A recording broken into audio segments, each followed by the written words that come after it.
Y bueno, pues hay un libro en México que está circulando, que es un libro muy importante y fuerte por lo que se ha investigado por parte de los periodistas Francisco Cruz, Félix Santana Ángeles y Miguel Ángel Alvarado sobre lo que han llamado la guerra que nos ocultan.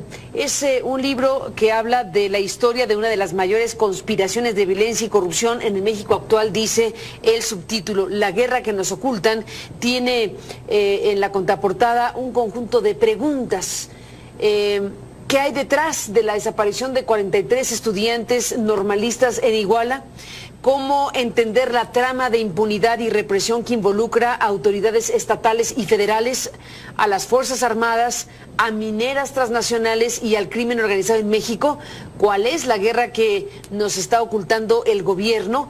Bueno, pues estas son las preguntas que han formulado estos periodistas y que se han contestado con este libro que está circulando de temas de hoy, y que centra en buena medida su atención en el joven normalista Julio César Mondragón Fontes, este nombre que nos remite a una de las escenas más duras del caso Ayotzinapa, este joven normalista que encontró la muerte el 27 de septiembre de 2017 en Iguala, Guerrero. Y bueno, pues este muchacho que perdió la vida y que quedó su rostro desollado es una de las imágenes, desde luego, que sacuden por lo que representa una circunstancia de esta naturaleza. Recientemente hubo declaraciones de la Comisión Nacional de Derechos Humanos, donde planteó que esta situación había sido producto del devoramiento del rostro por parte de roedores o de fauna de esa zona de la localidad. Sin embargo, los expertos del grupo de expertos independientes argentinos, en este caso, mejor dicho, los forenses argentinos que han trabajado a la par de los expertos del GIEI, bueno, los expertos argentinos forenses dijeron que no se podía contundentemente decir si ese rostro había sido devorado por la fauna o había sido extirpado, digámoslo así, con algún bisturí, algún instrumento punzocortante o alguna circunstancia no determinable, que no habría suficiente información para ello. Bueno, está ese asunto así, y viene este libro y coloca la atención precisamente en Julio César Mondragón Fontes, normalista de Ayotzinapa. Aquí hay un tema muy importante porque estamos hablando de los registros de las comunicaciones telefónicas a las que accedieron los periodistas, y bueno, pues de eso queremos hablar, de lo que son documentos clasificados, de lo que son informaciones que no habían sido reveladas y que han formado parte de las investigaciones a lo largo de todo este tiempo, desde septiembre de 2014 en que ocurrieron las cosas hasta la fecha. La guerra que nos ocultan. Francisco Cruz, uno de los autores de este libro, se encuentra en nuestro estudio de CNN en la Ciudad de México, y te agradezco, Francisco, que estés aquí para hablar de ello. Bienvenido, buenas noches. Vaya título, vaya tema, vaya información que colocan ustedes ante la mirada del público. Bueno, la verdad es que primero, era un tema olvidado, ¿sí? Por la brutalidad del asesinato y el desollamiento de Julio César Mondragón Fontes. Todo mundo prefirió ver a otro lado. Todo mundo tenía miedo. Por ejemplo, los padres de Ayotzinapa, es muy comprensible que tuvieran miedo a que sus hijos aparecieran como Julio César Mondragón Fontes. Es mejor tener la esperanza de que está vivo. Así que Julio César para mí es todavía hoy el gran olvidado, junto con su familia materna. El gran olvidado, aunque a la vez es inolvidable. Claro. En esta contradicción. Es una contradicción, claro, pero bueno, ¿qué pasa entonces? Bueno, lo primero que encontramos es que hay una conspiración de silencio, una conspiración para proteger la actuación de las Fuerzas Armadas. Así de sencillo. A ver. ¿Qué encontramos? Cosas y datos que no se han dado. Por ejemplo, hay en el expediente una sábana de registros de llamadas que Telcel, o la empresa que controla Telcel, le entregó a la Procuraduría General de la República. ¿Desde cuándo está esa sábana en ese expediente? La sábana está desde el primer día, cuando se elabora el expediente, y nosotros la obtenemos en mayo, es decir, cortan en abril. Cuando asesinan a Julio César, alguien le roba su teléfono celular. Y ese teléfono celular, que debía ser uno de los más buscados de este país, desaparece. Pero con la tecnología hoy el rastro queda. Y lo que encontramos es que dentro del expediente alguien sabe que 6 meses después el teléfono estaba funcionando perfectamente. Y las huellas de ese teléfono llevan una parte a una oficina del CISEN en la Ciudad de México, a las puertas, y otras a un campo del golf, del campo militar número 1. 6 meses después de muerto. A ver, todo eso está en el expediente. Sí, pero claro. Todo eso está en el expediente. Ustedes tuvieron acceso a este expediente de las investigaciones del caso Ayotzinapa, y con el caso Julio César, déjame repetir lo que acabas de decir. Encontraron que hay huellas en ese teléfono que fue robado a Julio César, que había muerto en esta escena, y que esas huellas se encontraron también. Reconstruyen los últimos 2 días, porque Julio César había comprado 2 días antes ese teléfono. Reconstruyen la vida de ese teléfono a partir de Julio César y 6 meses después de su muerte. Él o los asesinos lo tuvieron en cada lugar en los que estuvo Julio César, o en el que estuvo Julio César. Y luego, después aparecen llamadas a esta Ciudad de México. ¿A dónde? A las puertas del CISEN y a los campos de golf de las Fuerzas Armadas. Cuando dices a las puertas del CISEN, ¿qué es a las puertas del CISEN? ¿En la calle? Sí, ¿En la puerta físicamente? En la puerta física. ¿O es una metáfora lo que está diciendo? A las puertas con la tecnología se puede decir a dónde estaban. Las huellas. Las huellas del teléfono celular. Pero la pregunta es, siendo un teléfono celular de un crimen... Antes de decir eso, a las puertas del CISEN y a un campo de golf. Del campo militar número 1, aquí en Ciudad de México, en Lomas de Sotero. ¿En qué lugar del campo de golf? En el campo de golf, ahí adentro, en un del campo de golf. ¿En algún...? Sí. ¿Algunos palos de golf? ¿En alguna superficie? Alguien hizo uso de ese teléfono ahí. Cada teléfono celular que tenemos Cuando dices las huellas, es que estuvo ese teléfono ahí adentro. Alguien lo tuvo. Alguien lo usó. Alguien lo usó. O sea, claro. hay una o varias llamadas. Claro.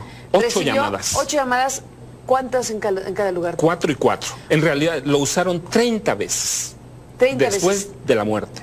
Después del asesinato, claro. 4 en el CISEN de la Ciudad de México, 4 en el campo de golf del campo militar. Ahora, todo eso del expediente, sí, claro, de la Procuraduría General de la República. No hay una cosa que te dicen que no está en el expediente.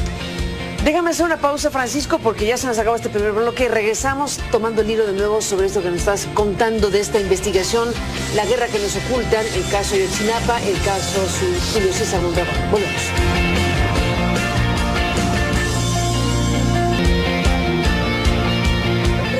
Francisco Cruz Jiménez en esta conversación. Bueno, déjame retomar el hilo de lo que me estabas diciendo en el propio corte comercial ahora. Después de haberte escuchado decir que ese teléfono que lo compró Julio César Mondragón, el chico que murió en Iguala, este joven de Ayotzinapa, que fue desollado su rostro, que bueno, ahora venimos a ese tema también. Bueno, tú dices, ese teléfono dejó huella porque se lo llevaron. Claro. Y dejó huella, y hay huella en el campo militar número 1, en el campo de golf, de instalaciones militares del campo militar número 1 y en el CISEN del DF. Tú dices, hay 8 llamadas ahí, pero hay 30 en total. 30 en total. Que siguen la ruta que siguió Julio César. Es decir, el teléfono describe los días posteriores a Julio César. ¿Y existe o no el teléfono? Recuerda el dictamen el último dictamen de la CNDH. Dice que hay testimonios de que Julio César grabó los enfrentamientos y que por eso lo mataron con esa brutalidad. ¿Cómo sabe? Nadie había hablado del teléfono. Sí. Pero ahora, si lo hizo incompleto. A ver. Lo manipuló.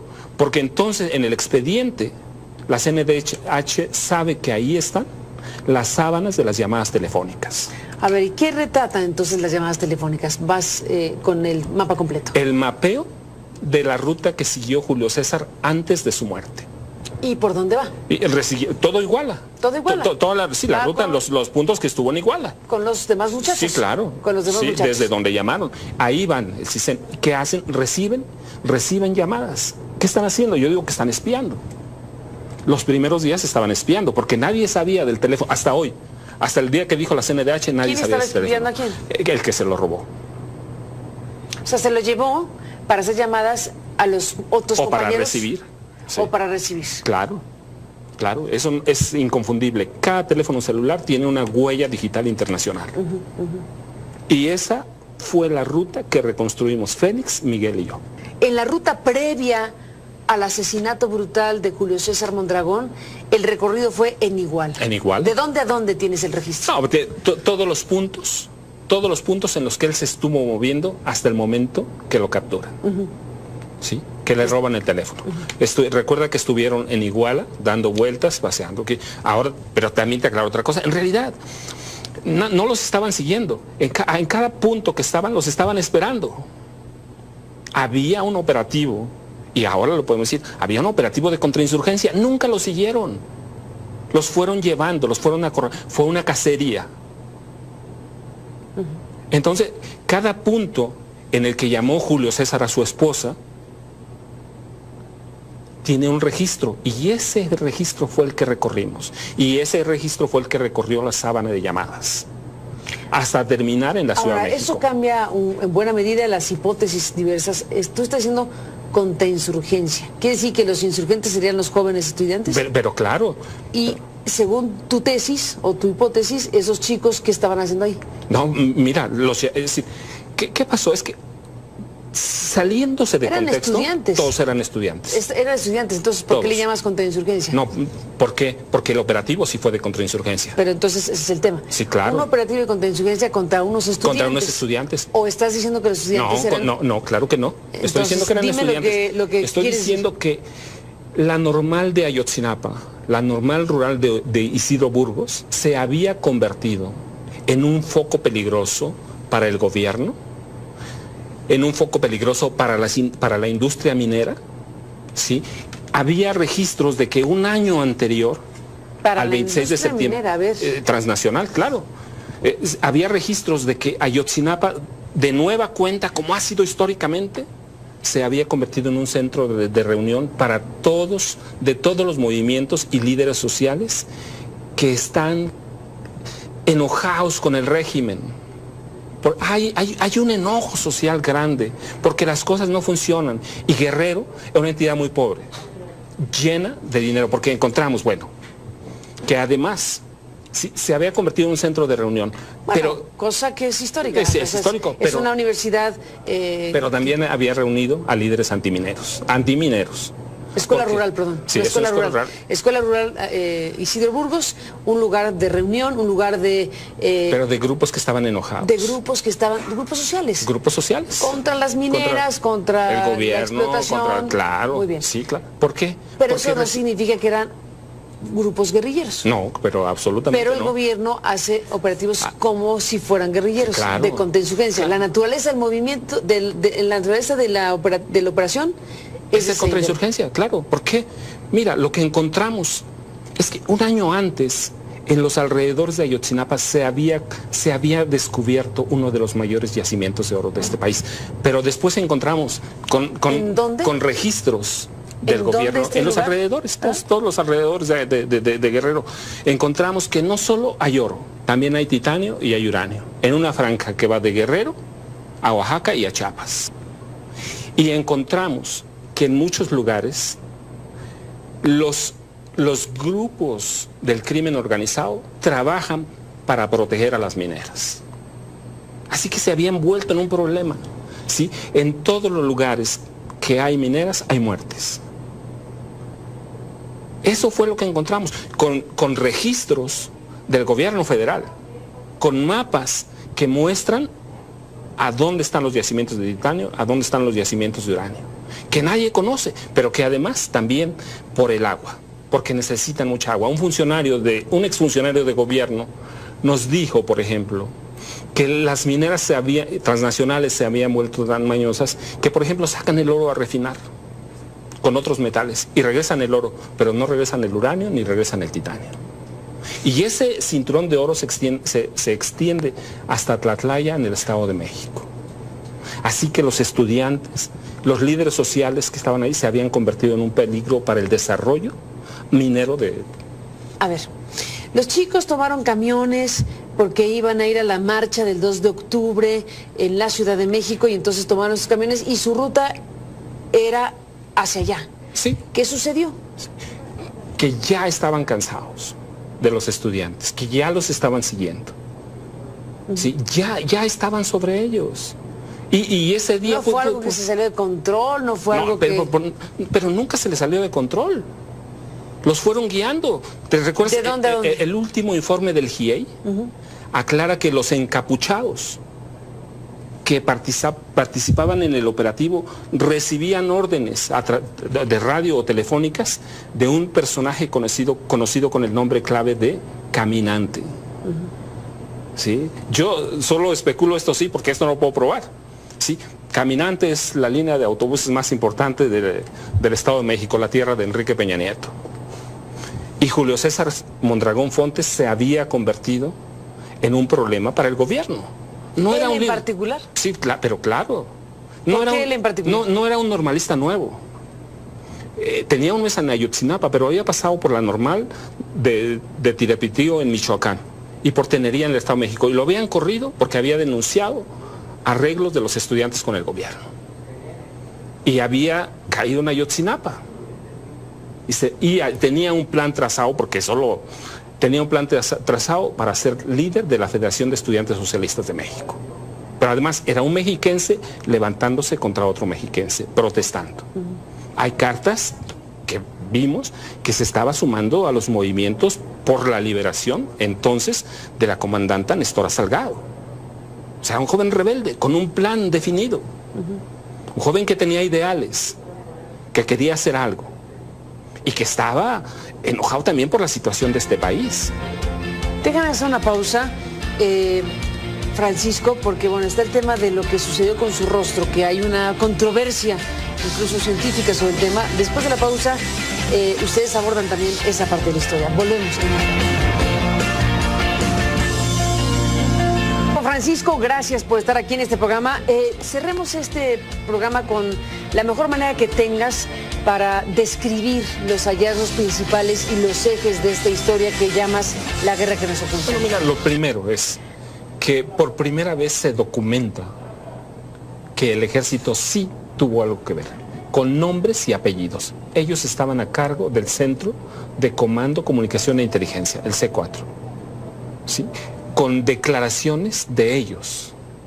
¿Sí? Segundo, hay un hilo que nos lleva a que el problema de Ayotzinapa es que está toda la zona asentada en yacimientos minerales. Tercero, que hay un operativo de contrainsurgencia para acabar con un grupo de estudiantes que, si hubiera estado en ese momento la dirigencia estudiantil de Ayotzinapa, por necesidad era un golpe mortal para la escuela, que hace mucho la quieren desaparecer. Recuerda que aquí hay un proceso para desaparecer normales, pero además ciertamente es un libro sobre Julio César, pero también no es un libro sobre Julio César. Documentamos cómo a partir de diciembre de 1960, del 30 de diciembre, en Guerrero hay un proceso sistemático para desaparecer, aniquilar, y eso incluye asesinar, desaparecer de todas las formas, estudiantes, líderes sociales, maestros. Y que en México hay una paradoja a partir de 1946. Cuando terminamos con el generalato y damos paso a los gobiernos civiles. Que los gobiernos civiles son tanto o más violentos que los militares. Y que eso lleva hasta los estudiantes que se han convertido en un problema, en un gobierno al que no le gusta la crítica y que no tolera menos la rebeldía. ¿Llamas a eso conspiración de violencia y corrupción? Y de silencio, diría. ¿Y hasta dónde llega la investigación? Tú dices, aquí hay documentación, hay información que no se conocía. Tuvieron acceso tú, Félix Santana Ángeles y Miguel Ángel Alvarado, al expediente de la PGR, pero también tuvieron acceso a información no censurada, digamos, no cerrada. Pues, mira, yo digo que hay una conspiración de silencio para proteger la actuación de las Fuerzas Armadas. Sí. Porque en el expediente está toda esta información. Claro, o sea, ese es el tema. Y el grupo de expertos internacionales del GIEI tuvo acceso a lo mismo que tú. Las llamadas se las entregaron hasta cierto tiempo. Y tampoco les dijeron que el teléfono de Julio César, que el teléfono que estaba ahí era de Julio César, porque estaba a nombre de otra persona. Es decir, les dieron la información manipulada. Eso es conspiración. ¿Y quién es el personaje o los personajes de la conspiración? No, pues mira, yo digo que hay que remitirnos al expediente, a las llamadas que se reconstruyen a través del teléfono de Julio César. Y solo llevan a dos partes, a las puertas del CISEN y a las puertas del Ejército. No hay problema. No es algo que esté sacando aquí. Es un documento oficial enviado por de llamadas. Claro. Es la sábana enviado a la PGR. Enviado a la PGR dentro del expediente, eso es lo que está en este libro y lo que estás tú diciendo, eso nos da las pistas para hablar de esto que lleva al tema de la minería fundamentalmente. Claro. Y de lo que significaba o significa la presencia de esta normal en esta zona donde hay yacimientos de oro, titanio y uranio. Y otros productos de esa naturaleza.